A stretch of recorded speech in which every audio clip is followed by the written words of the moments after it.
saved by faith, but let me do my works.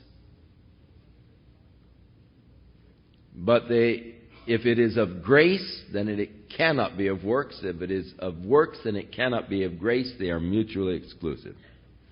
What then? Israel has not obtained that which it sought for, but the election have obtained it, and the rest were blinded. Now, what was Israel seeking? They were seeking to be righteous before God. That was the whole purpose of the sacrifices of the law. In order to develop a righteous standing before God. Now, it is interesting that Paul makes reference here that they were seeking it by works. And that continues to the present day. A Jew today is seeking to be accepted by God on the basis of his good works. Yom Kippur is not a day of sacrifice.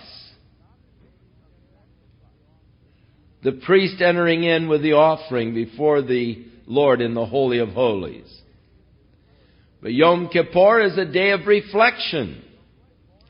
As you sit and you reflect upon your good works and upon your evil works, and balancing the good works against the evil. So it is a seeking acceptance by God on the basis of works. Paul speaks about them doing it in his day. They are doing it to the present day, still seeking an acceptance by God on the basis of their works. The Jews are not alone in that. That same concept has crept over into the church. So that in many different churches there are people who are looking to their works as the basis of being accepted by God. And God will accept me if I am faithful to the ordinances of the church and the sacraments of the church, and if I'm doing this and this and this. And they are looking for acceptance on the basis of their good works. Now, when you are looking to your good works as the basis of your acceptance before God, surely that does prompt a lot of works. And so these people are really workers. They have a practice of going around, many of them from door to door. And it's easy to tell the difference from where they're coming from. If they're riding bicycles and have shirts and ties, then you know that they're working their way through the Mormon system and looking to their works as the basis of being accepted. But if it is of works, then it is no more of grace. It can't be of both. So, Israel did not obtain that acceptance before God, that righteous standing, because they sought it by their works, whereas the election did obtain it, the election of grace, but the rest were blinded. According as it is written, God has given them the spirit of slumber, eyes that they should not see, ears that they should not hear unto this day. And David said, notice how Paul just starts quoting passages of scriptures out of the Old Testament to prove his point. And this is good, solid teaching when a man will make a statement and then give you 3 or 4 verses to confirm that statement. And so he quotes first from Isaiah, then he quotes from David.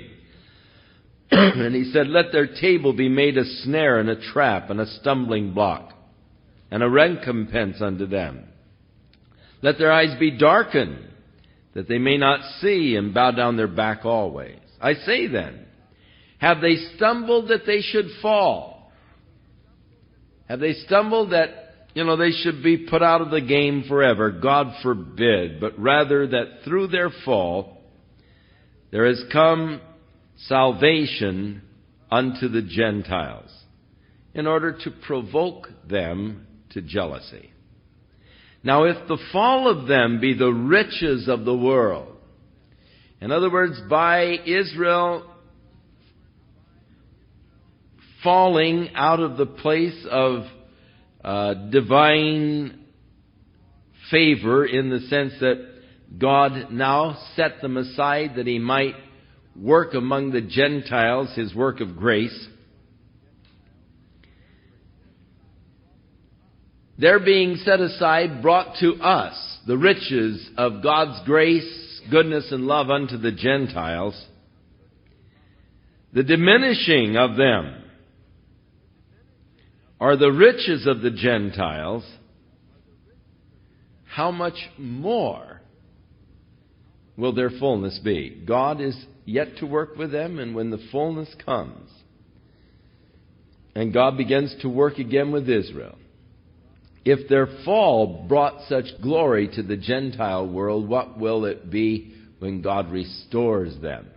But, of course, the kingdom age, and that glorious age to which we look. For I speak unto you Gentiles, inasmuch as I am the apostle of the Gentiles, I magnify my office. So Paul now turns to speak to the Gentiles, and he calls himself the apostle of the Gentiles. And Paul, of course, paid quite a price for this position as apostle to the Gentiles. He had to take all types of guff from people, especially from the Jews. They considered him a traitor because he was telling the Gentiles that they did not need to obey the law of Moses to be accepted by God. All they had to do was believe in Jesus Christ.